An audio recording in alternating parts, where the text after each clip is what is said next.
площадь выходит поколение победителей в лице их родственников. Открывают торжественное шествие потомки участников Великой Отечественной войны.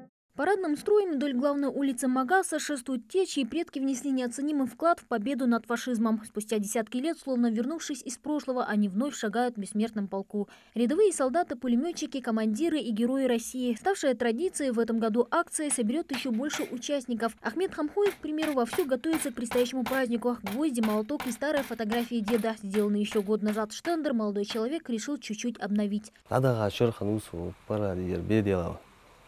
أشر العبد يا حلق يا غيق ودي لاسد الوقع خزاخ يدوش سين ناخا بعرق الدوش بطناخا ورسك بير ويوش العب دمل خياتاش ووز جبير ناخا خص يدي بعرق يشي. А тем временем дома, в кругу самых родных и близких, фотографии Дауда Хамхоева переходят из рук в руки потомков. Даже спустя десятки лет пожилые люди вспоминают собственную молодость и рассказы отца. На фронт Дауд Хамхоев ушел 23-летним юношей, а за годы войны успел стать командиром стрелковой дивизии и старшиной пулеметной роты. Участвовал в прорыве обороны противника на западном берегу Вислы, был одним из тех, кто сумел вторгнуться в пределы Бранденбургской провинции, бок о бок с боевыми товарищами сражался за освобождение Варшавы и взятие Берлина. О том, что происходило на войне, Дауд Хамхоев позже рассказывал своим детям, и лишь когда говорил о человеческих потерях, его глаза невольно наполнялись слезами.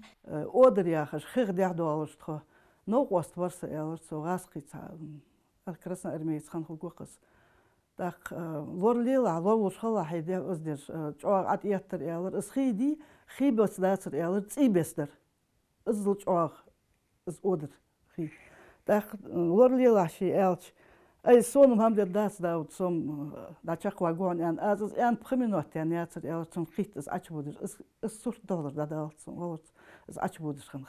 Под шум взрывающихся снарядов и пролетающих над головой пуль Дауд Хамхоев все же умудрялся написать пару строк горячо любимой семье. Каждую весточку с нетерпением ждали дома, а когда она доходила до адресата, перечитывали снова и снова. Годами чернила стерлись, словно растворились во времени, в памяти остались лишь рассказы и наставления ветерана Великой Отечественной. Молодых людей всегда учил быть предельно честными, уважать свою страну, свою родину, свою маленькую родину и большую родину.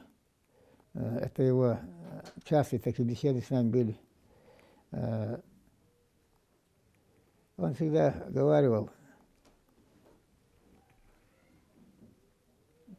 трус только умирает много раз, а мужчина человек умирает только один раз в жизни.